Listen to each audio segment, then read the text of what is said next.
Father Stan స్వామి ఎవరో మీకు తెలుసా?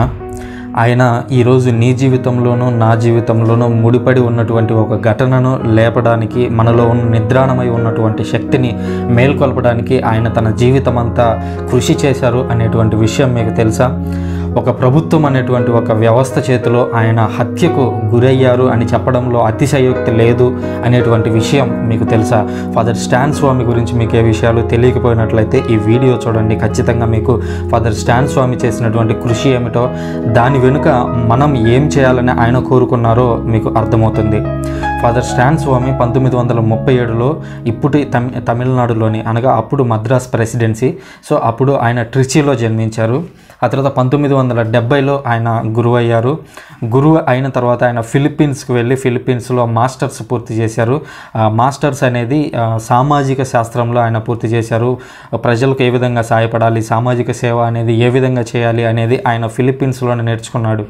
ఆ తర్వాత ఇండియాకు వచ్చి 1975 నుంచి 1986 వరకు ఆయన బెంగళూరులోనే ఐఎస్ఐకి డైరెక్టర్గా పనిచేశారు. సో సామాజిక విలువలు, సమాజంలో ఎలాంటి సంస్కరణల అవసరం అనేటువంటి ఆ విషయాలు బాగా తెలిసినటువంటి వ్యక్తిగా ఫాదర్ స్టాన్ స్వామి ఈరోజు మనకు కనిపిస్తూ ఉన్నారు. ఆ తర్వాత ఆయన రీసెంట్గా ఎందుకు వార్తల్లోకి వచ్చారు అని అంటే, ఎన్ఐఏ ఆయన్ను అరెస్ట్ చేసింది. ఎన్ఐఏ అంటే నేషనల్ ఇన్వెస్టిగేషన్ ఏజెన్సీ. ఇది కేంద్ర ప్రభుత్వ ఆధ్వర్యంలో ఉంటుంది. అసలు ఆయన్ని ఎందుకు అరెస్ట్ చేసింది, ఆయన అరెస్టుకు దారితీసినటువంటి పరిణామాలు ఏంటి అనేది మనం ఇప్పుడు ఒకసారి చర్చిద్దాం. సో మీకు గుర్తుండే ఉంటుంది, 2018 జనవరి 1న భీమా కోరెగాన్ అనేటువంటి అల్లర్లు చోటు చేసుకున్నాయి. ఆ అల్లర్లకి కారణం 2017 సంవత్సరం డిసెంబర్ 31న, అంటే ఒకరోజు ముందు జరిగినటువంటి సమావేశం అని పుణె పోలీసులు నిర్ధారించి కొంతమందిని అరెస్ట్ చేయడం ప్రారంభించారు. ఆ క్రమంలో భాగంగా ఈ జరిగినటువంటి సమావేశం అనేది సిపిఎం అనేటువంటి పార్టీకి చెందింది. ఆ పార్టీలో ఉన్నటువంటి ముఖ్యమైనటువంటి కార్యకర్తలు ఈ సమావేశాన్ని నిర్వహించారు కాబట్టే ఈ అల్లర్లు జరిగాయి. అందుకనే ఆ పార్టీకి సంబంధించిన వాళ్ళని అరెస్ట్ చేస్తున్నామని చెప్పి పోలీసులు అప్పుడు ప్రకటించారు. ఆ తర్వాత ఈ కేసును ఎన్ఐఏ టేకప్ చేసింది. ఎన్ఐఏ అనేది వీరి ఆధ్వర్యంలో నుంచి, అంటే అక్కడ ప్రభుత్వం ఆదేశాలు ఏమి ఇవ్వకుండానే ఎన్ఐఏ తనకై తానే రంగంలోకి దిగి ఆ కేసును మేము టేకప్ చేస్తున్నామని కేంద్రం తరఫున, ఎందుకంటే కేంద్రం ఆధ్వర్యంలో ఉంటుంది, కేంద్రం ఏ ఆదేశాలు ఇస్తే అది చేయాల్సిందే అనమాట.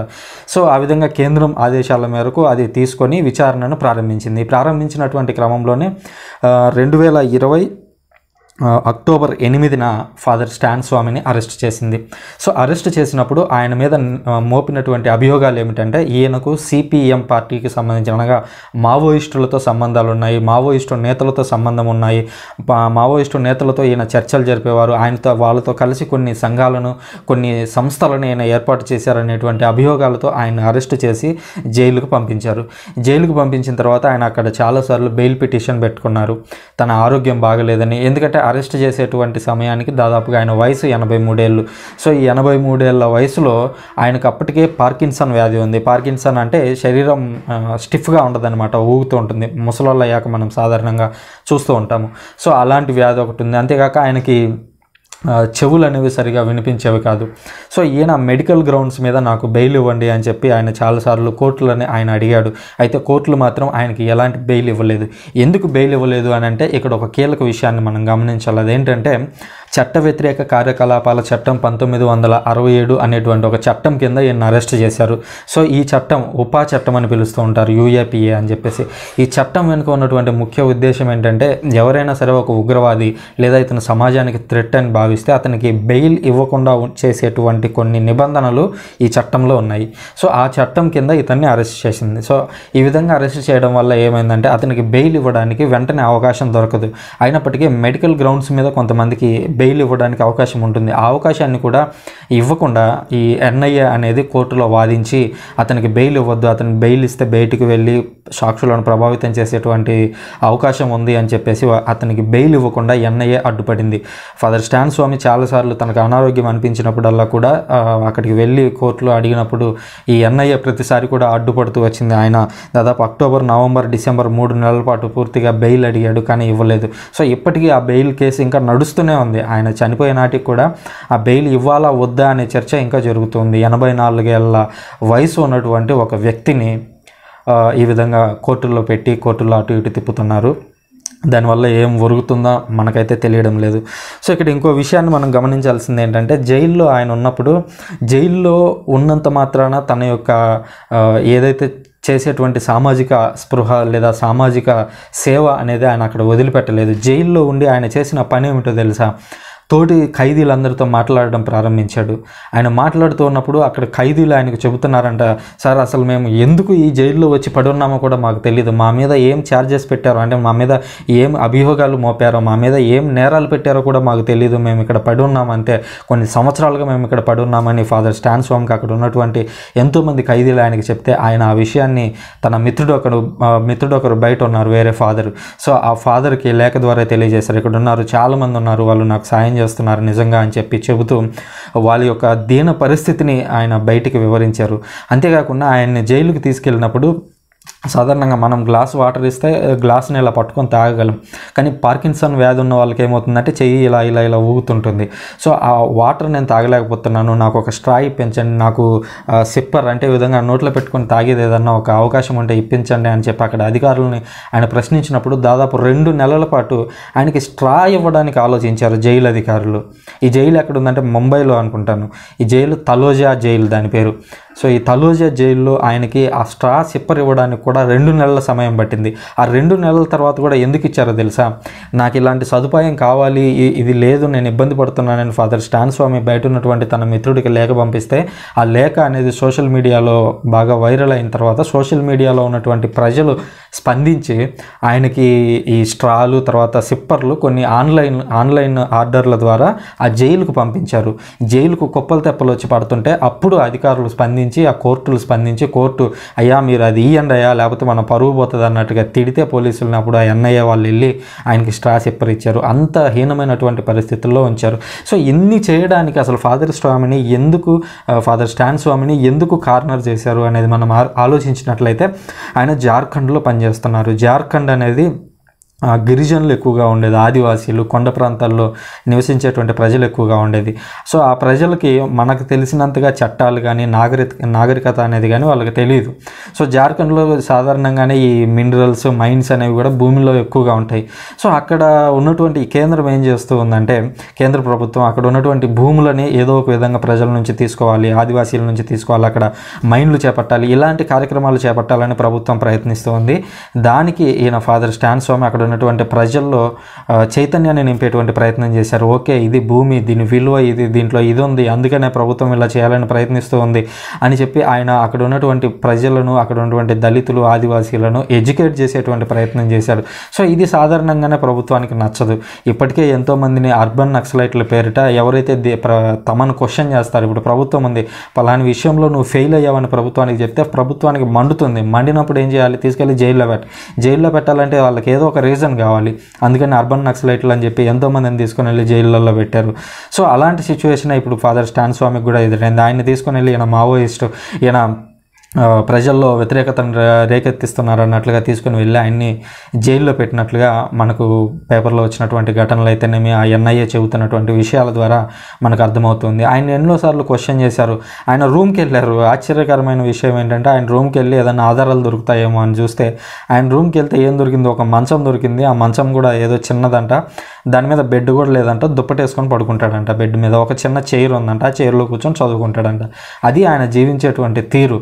ఆయన ఏమైనా పెద్ద మాఫియా రన్ చేస్తున్నాడా? పెద్ద చుట్టూ కంప్యూటర్లు పెట్టుకొని హ్యాకింగ్ అని గీకింగ్ అని చేస్తున్నాడా? సో అట్లాంటి వ్యక్తిని తీసుకుని వెళ్ళి ఈరోజు జైల్లో పెట్టారు. పెట్టిన తర్వాత ఆయన ఆరోగ్యం బాగలేదు, మొర్రో అని మొత్తుకుంటున్నా కూడా వినలేదు. ఆ తర్వాత ఏమైంది? ఈ సంవత్సరం మేలో ఆయనకి కరోనా సోకిన తర్వాత హుటాహుటిన ఆసుపత్రికి తరలించారు. కాకపోతే ప్రభుత్వ ఆసుపత్రికి తరలిస్తే ఏం తలకాయ నొప్పులు వస్తాయో అని చెప్పేసి దట్టు లాయర్ కూడా కోరుతూ ఉండడం వల్ల ఆయన తీసుకుని వెళ్ళి ఒక క్యాథలిక్ హాస్పిటల్లోనే జాయిన్ చేశారు. జాయిన్ చేసిన తర్వాత అప్పటి వరకు ఆయనకు టెస్ట్ కూడా చేయలేదు కరోనా అని చెప్పి. క్యాథలిక్ హాస్పిటల్లో కరోనా టెస్ట్ చేస్తే పాజిటివ్ అని వచ్చింది. పాజిటివ్ వచ్చిన తర్వాత అక్కడే ఉంచి చికిత్స అందించడం ప్రారంభించారు. అయితే ఉన్నట్టుండి ఈ నెల 4న జూలై 4వ తేదీన ఆయనకి ఆరోగ్యం ఉన్నటువంటి క్షీణించింది. వెంటనే తీసుకుని వెళ్ళి వెంటిలేటర్ మీద పెట్టారు. బట్ వెంటిలేటర్ మీద పెట్టినా కూడా అవకాశం లేకుండా పోయింది. ఆయన హార్ట్ అటాక్ వచ్చింది. హార్ట్ అటాక్తో చనిపోయారు. సో ఇన్ని మనం పరిశీలిస్తే ఒక ప్రభుత్వం అనేది హత్య చేయాలి అని అనుకుంటే అది హత్యలాగా మనకు కనిపించదు. అది చాలా చాలా ఈజీ చెప్పడం. అది ప్రభుత్వానికి చాలా ఈజీ కూడా చేయడం. ఆయన్ని తీసుకుని వెళ్ళి ముందు జైల్లో పెట్టారు. ఆయన మీద ఏ వ్యతిరేక అభియోగాలు ఇంతవరకు స్ట్రాంగ్గా నమోదైనటువంటి కీలక ఆధారాలు ఏవి బయటికి రాలేదు. అయినప్పటికీ ఆయనకి ఆ ఉపా చట్టాన్ని ఉపయోగించుకొని ఆ బెయిల్ అనేది ఇవ్వకుండా జైల్లోనే పెట్టారు. ఆయన ఆరోగ్యం క్షీణించింది, చనిపోయాడు. ఈరోజు ఆయన చనిపోవడానికి కారణం ప్రభుత్వమే లేదా ఎన్ఐఏనే అని ఎంతోమంది ఇప్పుడున్న రాజకీయవేత్తలు, రాజకీయ నాయకులు కూడా ట్వీట్ చేస్తూ ఉన్నారు. ఐక్యరాజ్య సమితి కూడా దీని మీద స్పందించింది. ఎలాంటి ఆధారాలు లేకుండా ఆయన 9 నెలల పాటు జైల్లో పెట్టి మీరు హింసించారు అని చెప్పి ప్రభుత్వాన్ని UN ఐక్యరాజ్య సమితి మొట్టికాయలు వేసింది.